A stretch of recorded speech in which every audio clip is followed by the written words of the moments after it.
नमस्कार विद्यार्थियों, मैं संजय रोयल स्वागत करता हूं इन स्पेशल ई लर्निंग क्लासेज में आपका, जो आपको राजस्थान पब्लिक उच्च माध्यमिक विद्यालय मंडावा के द्वारा उपलब्ध करवाई जा रही है।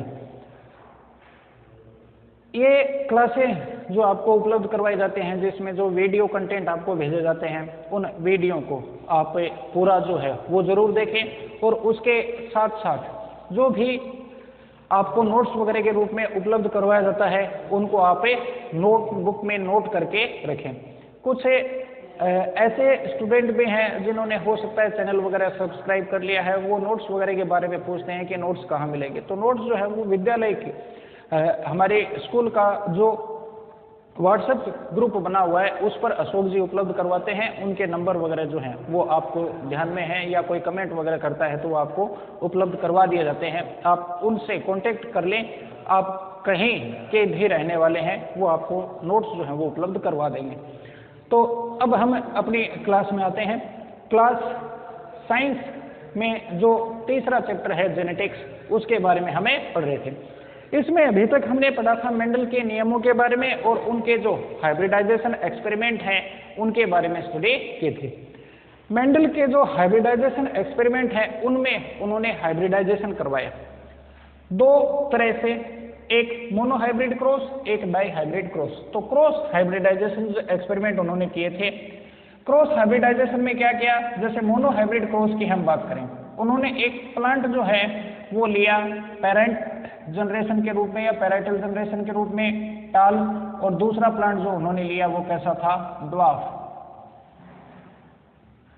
टाल प्लांट जिसका जीन रूप हमने लिखा था कैपिटल टी, और ये ड्वार्फ का जीनोटाइप जो है वो कैसा है, स्मॉल टी। इसमें गेमेट का फॉर्मेशन हुआ तो गेमेट बने कैपिटल टी और इसमें गेमेट बने स्मॉल टी, और फिर उससे गेमेट का फ्यूजन होता है तो गेमेट के फ्यूजन से कैपिटल टी और स्मॉल टी एक साथ आ जाते हैं, और ये जो संतति हमें उत्पन्न होती है या प्राप्त होती है वो जो है उसमें सारे प्लांट जो हम कैसे हैं, टालनेस वाले। हालांकि वो है क्या, ये जनरेशन जो है वो हाइब्रिड जनरेशन कहलाती है, इसको हाइब्रिड कहा जाता है। हाइब्रिड इसको क्यों कहते हैं, क्योंकि ये हाइब्रिडाइजेशन से या क्रॉस हाइब्रिडाइजेशन से उत्पन्न हुई है, और हालांकि है कैसी है, हेट्रोजाइगस। अब हेट्रोजाइगस कैसे पता चला कि हेट्रोजाइगस है मेंडल को, उस चीज को हम बाद में आगे पढ़ेंगे। तो इस तरह से यदि हम देखें तो ये जो है वो मोनोहाइब्रिड क्रॉस है, जिसमें ये पी जनरेशन और ये कौन सी है, F1 जनरेशन। इस पर आधारित जो नियम थे वो हमने पढ़ लिए थे, law of dominance and law of segregation, ये दोनों के। आज का अपना जो टॉपिक रहेगा वो टॉपिक होगा बैक क्रॉस। तो इसमें हमें बैक क्रॉस जो है उसके बारे में पढ़ते हैं। अब बैक क्रॉस जो है वो किसे कहते हैं, तो पहले तो इसके डेफिनेशन जो है इसको देख लें। बैक क्रॉस का सीधा सा मतलब ये होता है F1 crossed with P generation, parietal या पेरेंट जनरेशन। तो जब F1 पीढ़ी ये है F1 जनरेशन, F1 जनरेशन का जो प्लांट है उसका क्रॉस पेरेंट जनरेशन से यदि करवाया जाए तो उसको हम बैक क्रॉस से कहेंगे। यानी इसी क्रॉस को आगे नहीं बढ़ाएं, F2 जनरेशन F3 जनरेशन वो प्राप्त नहीं करें, इसको हम वापिस ले जाएं, पेरेंट जनरेशन से F1 जनरेशन प्राप्त की थी, इसका क्रॉस फिर से इसके साथ करवाएं। अब दिमाग में ये प्रश्न आता होगा कि इसका क्रॉस हम इससे करवा कैसे सकते हैं, ये तो प्लांट जो है एनुअल प्लांट ही होता है, तो मटर का प्लांट है वो उगा, उसमें फूल वगैरह आए, उसमें बीज बने, उन बीजों को उगाकर तो हमने F1 जनरेशन प्राप्त की, ऑब्टेन की थी। अब पेरेंट जनरेशन तो उससे पहले खत्म ही हो गई। तो यहाँ पर इसका सीधा सा है, मेंडल ने जैसे टाल प्लांट जो है उनको लिया, कैसे लेते हैं, टाल प्लांट जो है उसके ऊपर एक लंबा जो पौधा होता है उसके ऊपर फलियां बनती हैं, फलियों में बीज बनते हैं। अब एक पौधे पर कई सारे बीज होते हैं और वो सारे के सारे कैसे होते हैं, मटर के पादप में सेल्फ पोलिनेशन होता है, इसलिए वो कैसे होते हैं, प्योर ब्रीड लाइन वाले होते हैं। यानी टाल प्लांट है तो वो प्योरली टाल होगा, ड्वार्फ प्लांट है तो वो प्योरली कैसा होगा, ड्वार्फ होगा। अब एक टाल एक लंबा पौधा है, उस पर जो फलियां बनी थी उनमें से बीजों को कलेक्ट कर लिया। एक पौधे पर मान लो हमें 100 बीज प्राप्त हुए। अब वो 100 के 100 बीज जो हम वो पेरेंट जनरेशन के रूप में नहीं उगाएंगे, उनमें से मान ले 50 बीज हम वो उगा दिए और 50 बीज एक क्यारी में, दूसरी में जो बोने पौधे से प्राप्त किए थे, ड्वार्फ प्लांट से प्राप्त किए थे, ऑब्टेन किए थे सीड, उनको उगा दिया। उनके बीच में क्रॉस करवा कर ये F1 जनरेशन है प्राप्त की। अब 50 बीज जो है वो तो इसके और 50 इसके बचे हुए ही हैं। आगे ये F1 जनरेशन हमें ऑब्टेन हुई, इसमें F1 जनरेशन का एक जो टाल प्लांट है उससे हमें सीड मिल गई। वो सीड मान लो हमें कितने मिले, 100। उसमें से हमने 50 सीड जो है वो ले लिए F1 जनरेशन के, और 50 सीड जो पहले से बचे हुए थे उसमें से मान लें 10 सीड ही ले लिए। क्रॉस करवाना है तो 10 प्लांट भी बहुत होते हैं, तो इसमें पैराइटल जनरेशन के जो 10 बीज हैं उनको उगाया। 10 पौधे इसके हो गए, 50 पौधे इसके हो गए। अब इनके बीच में पॉलिनेशन जो है वो आसानी से करवाया जा सकता है। तो यूं नहीं है कि पैराइटल जनरेशन एक साथ सारी खत्म हो गई, तो उसके बीज तो हमारे पास बचे हुए रहते हैं, कई सालों तक हम उन्हें कलेक्ट करके रख सकते हैं, जब जरूरत पड़े उनको उगा दिया। तो इस तरह से पैराइटल जनरेशन और F1 जनरेशन के बीच में क्रॉस करवाया, यही क्या है, बैक क्रॉस। अब ये बैक क्रॉस जो है इसकी डेफिनेशन ये हो गई, the cross between F1 generation and parent generation plant is known as back cross या is called a back cross. Back cross is of 2 type. Back cross जो है वो खुद भी 2 प्रकार का होता है। एक इसका टाइप जो होता है वो है आउट ए क्रॉस, और दूसरा जो टाइप है इसका वो होता है टेस्ट क्रॉस। अब बैक आउट क्रॉस जो है उसके लिए अपनी बुक में या अपने सिलेबस में जो वर्ड काम लिया गया है वो बैक क्रॉस ही है। एक्चुअल में देखा जाए तो बैक क्रॉस का एक टाइप होता है आउट क्रॉस, लेकिन यहाँ पर वर्ड आउट क्रॉस काम में नहीं लेकर बैक क्रॉस वर्ड काम में लिया हुआ है। तो इसकी डेफिनेशन जो है वो ये मिलती है, F1 जनरेशन का क्रॉस जो है वो पेरेंट जनरेशन के साथ करवाया जाए। लेकिन एक्चुअल में देखा जाए तो ये इसके 2 अलग अलग टाइप हैं। एक है आउट क्रॉस, देखिए इसमें कैसे, ये पेरेंट जनरेशन है। पेरेंट जनरेशन में ये एक पेरेंट तो ये है और एक पेरेंट ये है। ये जो पेरेंट है वो डोमिनेंट पेरेंट है, और ये जो है वो कैसा है, रेसेसिव पेरेंट है। अब इसमें ये डोमिनेंट क्यों है, क्योंकि F1 जनरेशन में इसका कैरेक्टर जो है वो शो होता है, इसलिए ये डोमिनेंट है। इसका दब जाता है, इसलिए ये कैसा हो गया, रेसेसिव हो गया। अब यहाँ पर हम F1 जनरेशन का इसका क्रॉस जो है वो करवाएं तो या तो इससे करवाएं या इससे, दोनों ही तो पेरेंट जनरेशन के, तो वो तो हो गया बैक क्रॉस। लेकिन इसमें भी हम किससे करवाएं, यदि हम इससे करवा देते हैं, डोमिनेंट पेरेंट से करवाते हैं तो वह है आउट क्रॉस, और यदि रेसेसिव से करवाते हैं तो वो है टेस्ट क्रॉस। सीधा सा है, इसका क्रॉस किसी भी पेरेंट जनरेशन से करवाएं तो उसे हम बैक क्रॉस कहेंगे। डेफिनेशन बैक क्रॉस की यही दे रखी है, तो उसके बेसिस पर ध्यान में रख लें। बाकी एक्चुअल में होता यह है कि F1 जनरेशन का क्रॉस पेरेंट जनरेशन के प्लांट से करवाएं तो उसमें तो दोनों में से कोई सा ही हो सकता है, वो बैक क्रॉस है। अब F1 जनरेशन का क्रॉस यदि हम करवाएं डोमिनेंट पेरेंट से, डोमिनेंट पेरेंट प्लांट से करवाएं तो है आउट क्रॉस, और F1 जनरेशन का क्रॉस हम करवाएं रेसेसिव पेरेंट प्लांट से तो उसे हम कहेंगे टेस्ट क्रॉस। अब इसके बेसिस पर बैक क्रॉस और टेस्ट क्रॉस जो है उसको शो कैसे किया जाता है उसको हम यहां पर देखते हैं। पहले हम बात करते हैं आउट क्रॉस, या एग्जाम में यदि पूछ लिया जाए बैक क्रॉस के बारे में तो भी वो आउट क्रॉस जो है उसी की डेफिनेशन जो है वो बतानी है। क्या हो गया, व्हेन F1 हाइब्रिड प्लांट ये होता है F1 प्लांट जो है, तो when F1 generation plant crossed with a dominant parent then this cross is called back cross और ए आउट क्रॉस। अब इसको एग्जाम्पल के थ्रू शो करना, तो उसमें ये देखें कि F1 जनरेशन का जो प्लांट है वो कौन सा है, टाल, और वो भी कैसा, हेटेरोजाइगस टाल। तो ये हो गया F1 जनरेशन का प्लांट, हाइब्रिड प्लांट, और ये हो गया डोमिनेंट पेरेंट प्लांट। ये है हेटेरोजाइगस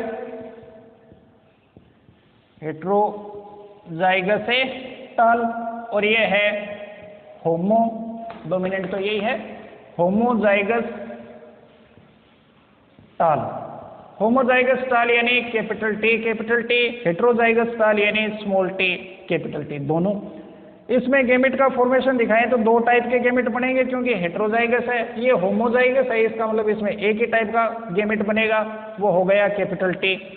गैमेट फ्यूजन को हम शो करें तो एक बॉक्स बना दिया, उसमें एक तरफ तो लिख दिया एक पेरेंट के gamete capital T small T, और एक तरफ दूसरे के गैमेट, इसमें केवल एक ही टाइप गैमेट है तो एक लिख दिया। जीनोटाइप आ गया कैपिटल टी और एक capital T small T.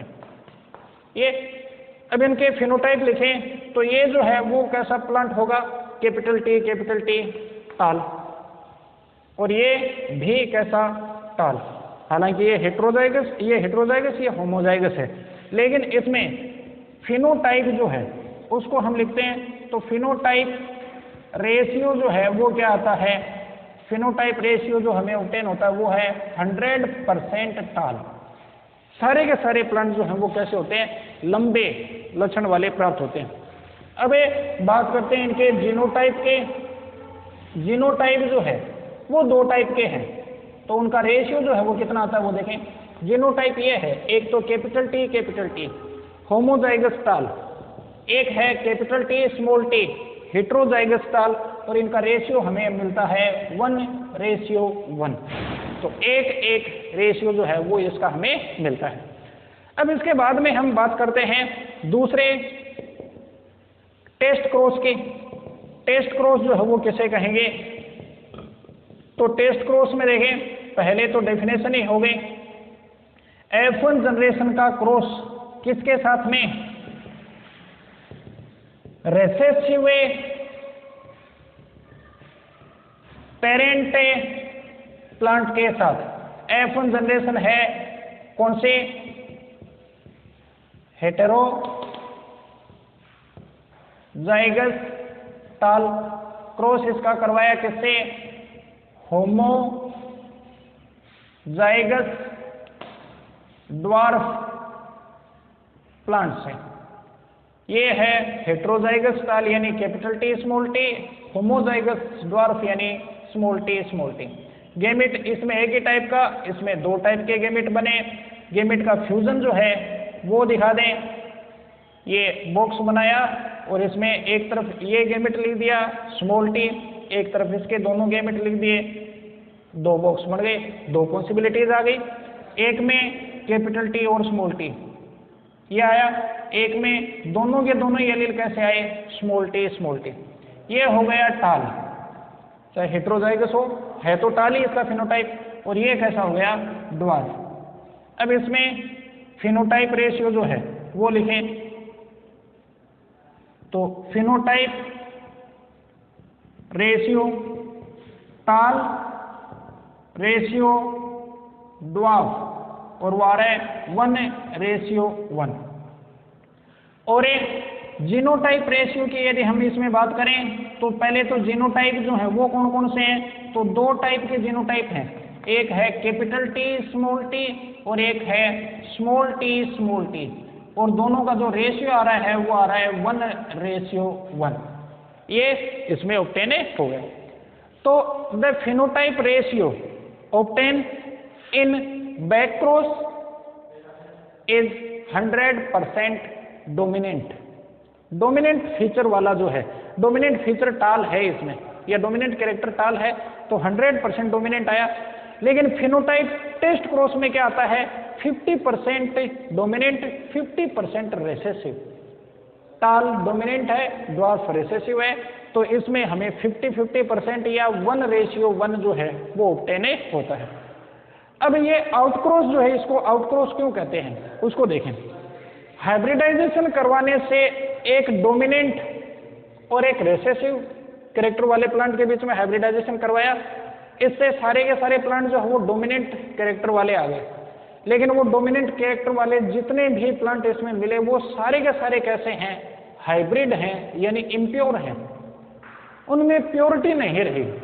Pure का मतलब तो दोनों के दोनों डोमिनेंट एलील होना होता है, इसमें डोमिनेंट एलील के साथ साथ में 50% है, दो में से एक एलील जो है वो रेसेसिव हो गया, तो सारे प्लांट जो है उनमें 50% इम्प्योरिटी आ गई।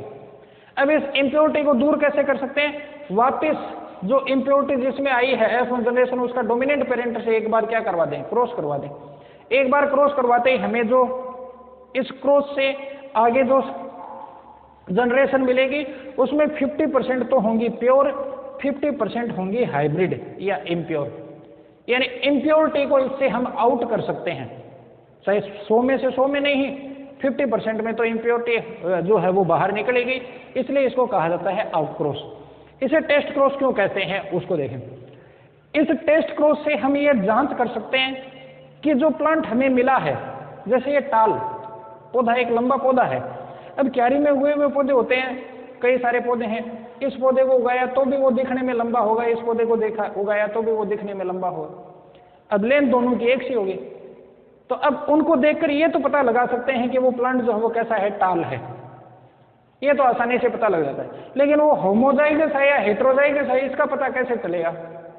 मेंडल ने इनको उगाया, दूसरी क्यारी में बोने पौधे उगाए, उनके बीच में क्रॉस करवाए, अगले साल जितने भी पौधे मिले वो सारे के सारे लंबे थे।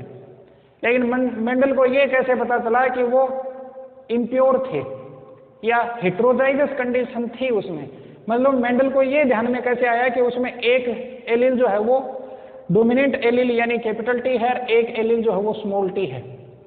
इसकी जांच जो है वो नहीं की जा सकती, क्योंकि फिनोटाइप तो हमें दिख जाते हैं, जीनोटाइप दिखते नहीं हैं। एक्चुअल में जीनोटाइप हमने यहाँ पर ये शो किया है TYR, ये तो रिप्रेजेंट करने का तरीका है, मानकर हमने इनको मान लिया कि हम इसको कैपिटल टी से दिखा देंगे, बाकी जीन जो है वो T जैसे, R जैसे, Y जैसे दिखते नहीं हैं। तो उनकी जांच जो है वो कैसे की जाती है, इनडायरेक्टली की जाती है टेस्ट क्रॉस के थ्रू। टेस्ट क्रॉस में टेस्ट क्रॉस में जांच करने के लिए कि वो प्योर है या नहीं, या F1 जनरेशन जो है उसमें कहीं प्योरिटी जो है वो है, इम्प्योरिटी जो है वो नहीं आई है, मतलब ये हेटेरोजाइगस है या होमोजाइगस, इसकी जांच करनी थी। तो इसका क्रॉस उन्होंने किससे करवा दिया, रेसेसिव प्लांट से करवा दे। अब रेसेसिव प्लांट से क्रॉस करवाने पर क्या होगा, रेसेसिव कैरेक्टरिस्टिक्स फिर से आ गया आधे प्लांट में, और आधे में क्या हुआ, डोमिनेंट कैरेक्टर जो है वो आया। तो यदि F1 जनरेशन का क्रॉस या किसी भी डोमिनेंट फीचर, डोमिनेंट कैरेक्टर वाले प्लांट का क्रॉस यदि रेसेसिव कैरेक्टर वाले प्लांट से करवाया जाए और उससे हमें 50% डोमिनेंट और 50% रेसेसिव कैरेक्टर वाली संततियां मिलें, ऑफस्प्रिंग जो हैं वो मिलें, तो इसका मतलब वो जो डोमिनेंट कैरेक्टर वाला प्लांट था वो कैसा था, हेटेरोजाइगस था। चलें इसको एक बार फिर से यूं देखें, ये टाल प्लांट है। टाल प्लांट का मतलब क्या, एक लंबा पौधा है, इस लंबे पौधे की हमें जांच करनी है कि ये जो है वो होमोजाइगस है या हेटेरोजाइगस। तो कंडीशन ये भी हो सकती है कि वो होमोजाइगस है, कंडीशन ये भी हो सकती है कि वो हेटेरोजाइगस है। इसका जांच करनी है तो उसके लिए उसका टेस्ट करवा दो, किसके साथ, रेसेसिव कैरेक्टर वाले प्लांट के साथ। यदि ये टाल प्लांट डोमिनेंट है और इसके क्रॉस हमने करवाया तो इससे कैपिटल टी आएगा, इससे क्या आएगा, स्मॉल टी। और 100 के 100% सारे पौधे जो हैं वो कैसे होंगे, डोमिनेंट यानी टाल। तो एक टाल प्लांट का क्रॉस एक ड्वार्फ प्लांट से करवाते हैं, 100 के 100% टाल ही प्लांट हमें मिलते हैं, तो इसका मतलब वो कैसा है, होमोजाइगस है। लेकिन वो लंबा पौधा यदि हेटेरोजाइगस होता तो हेटेरोजाइगस होने पर इसमें 2 टाइप के गैमेट हैं, इसमें तो एक ही गैमेट है, ये देखो सेम यही चीज है।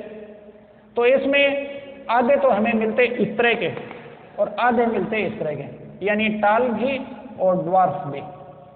तो इस बेसिस पर हम ये कह सकते हैं कि if A plant of A dominant character is homozygous in a homozygous condition, then it cross with a a recessive plant, then the offsprings obtained by this cross all offspring show the dominant character। एक प्रभावी लक्षण वाला पौधा यदि समयुग्मजी है, homozygous है, उसका यदि हम एक अप्रभावी पौधे से क्रॉस करवाएंगे तो यदि वो होमोजाइगस है तो सारी के सारी जो ऑफस्प्रिंग हैं वो कैसी होंगी, डोमिनेंट फीचर वाली होंगी, टाल वाली। सीधी सी बात हम ये देख के चलें कि एक लंबा पौधा है, इसकी जांच हमें करनी है कि वो होमोजाइगस है या हेट्रोजाइगस। यदि वो होमोजाइगस है तो ड्वार्फ प्लांट से क्रॉस करवाने पर सारे के सारे टाल ही प्लांट मिलेंगे, और यदि वो हेट्रोजाइगस है तो आधे टाल और आधे ड्वार्फ, आधे लंबे और आधे बोने पौधे प्राप्त होंगे। इससे ये पता चल जाएगा। तो संततियां कैसी प्राप्त होती हैं उससे, यदि टाल प्लांट का यदि डोमिनेंट फीचर वाले प्लांट का क्रॉस रेसेसिव फीचर वाले प्लांट से करवाया जाए, सारी के सारी डोमिनेंट फीचर वाली ऑफस्प्रिंग मिले तो वो डोमिनेंट प्लांट जो है वो कैसा था, होमोजाइगस। आधी डोमिनेंट आधी रेसेसिव वाली मिले तो इसका मतलब वो कैसा था, हेट्रोजाइगस। ये क्या कहलाता है, टेस्ट क्रॉस। तो इस तरह से ये दो क्रॉस जो है वो हमने यहाँ पर पढ़े। इसके बाद में इसी के साथ अपना ये चैप्टर जो है वो कंप्लीट होता है। इसमें एक छोटा सा टॉपिक जो है वो और जो बचा है वो है importance of A Mendel's law. तो मेंडल के जो नियम हैं उनके क्या इंपॉर्टेंस है वो नोट्स वगैरह में लिखाए हुए हैं, सीधे से उनको याद करना है। कोई ज़्यादा विशेष बातें वैसे है भी नहीं, एग्जाम में उनके बारे में कम ही पूछा जाता है, लेकिन फिर भी थोड़ा सा जो है वो उसमें आप ध्यान में रख लें, importance of A Mendel's law. तो इसमें यदि हम देखें तो कई सारे इंपॉर्टेंस हो सकते हैं। जैसे ये चीज़ हमने देखी, मेंडल ने ये चीज़ बताई कि कोई भी कैरेक्टरिस्टिक्स जो होता है उसमें उसके दो टाइप के एलील मिलते हैं, एक डोमिनेंट और एक रेसेसिव। और नॉर्मली यदि देखा जाए तो जब हम हाइब्रिडाइजेशन करवाते हैं तो उससे हम जो हाइब्रिडाइजेशन यदि करवाया जाए तो उससे जो रेसेसिव एलील है उसके रेसेसिव कैरेक्टरिस्टिक्स को क्या किया जा सकता है, आउट किया जा सकता है। नॉर्मली देखा जाए तो रेसेसिव एलील के कारण से जो फीचर या जो कैरेक्टरिस्टिक्स ऑब्टेन होते हैं, उत्पन्न होते हैं, खास तौर से जेनेटिक डिसऑर्डर, वो जो है वो रेसेसिव एलील के कारण से ही आते हैं। और ये रेसेसिव एलील जो है वो सेल्फ क्रॉस में बढ़ते जाने की संभावना है।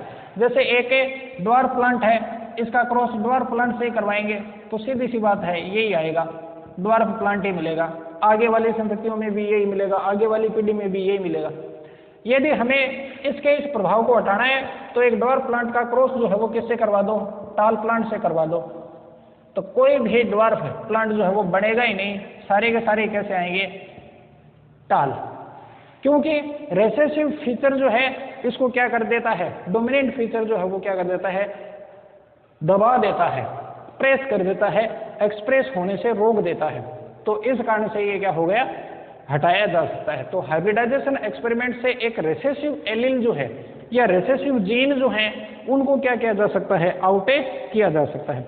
इसके अलावा जीन कॉन्सेप्ट जो हेरिडिटी वगैरह के बारे में शो करती है कि कोई भी जेनेटिक कैरेक्टरिस्टिक्स जो हैं उनको एक जनरेशन से दूसरी जनरेशन में कौन ले जाती है, जीन ले जाती है, वो जीन कॉन्सेप्ट है।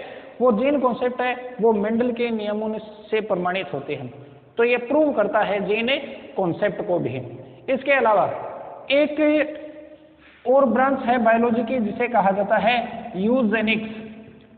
यूजेनिक्स जो है ये वो ब्रांच है जिसमें जेनेटिक लॉज जो हैं उनको यूज करते हुए ह्यूमन जनरेशन जो है उसमें डेवलपमेंट किया जाए। तो development of human generation by the laws of a inheritance या laws of a genetics is known as eugenics. और इनहेरिटेंस के नियमों की खोज वगैरह या उसका जो बेस था जेनेटिक्स का वो किसने दिया था, मेंडल ने। इसलिए मेंडल जो है वो इसका मुख्य आधार है। तो मेंडल के नियम जो हैं वो यूजेनिक्स जो है उसके भी मुख्य आधारे बनाते हैं। इसके अलावा इससे हम ये भी समझ सकते हैं मेंडल के नियमों से कि कोई भी एलील जो है या कैरेक्टरिस्टिक्स जो है वो कैसे अपने आप को रिप्रेजेंट करता है, कैसे नहीं कर सकता।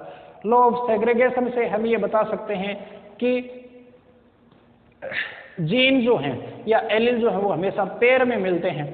तो इस तरह की चीजें जो हैं या इस तरह के कुछ पॉइंट वगैरह जो हैं वो आपको बताने हैं किसमें, इंपॉर्टेंस ऑफ मेंडल्स लॉ में। बाकी ये आज जो हमने पढ़ा टेस्ट क्रॉस और बैक क्रॉस के बारे में, उनको ध्यान में रख लें। इसके अलावा monohybrid cross, dihybrid cross और उस पर बेस्ड मेन जो चीजें इसमें आती हैं वो थे 3 नियम मेंडल के। उन तीनों नियमों को किससे शो करना, लाइनर डायग्राम के थ्रू शो करना, वो हमने यहाँ तक पढ़ा। तो आज के लिए इतना ही, धन्यवाद।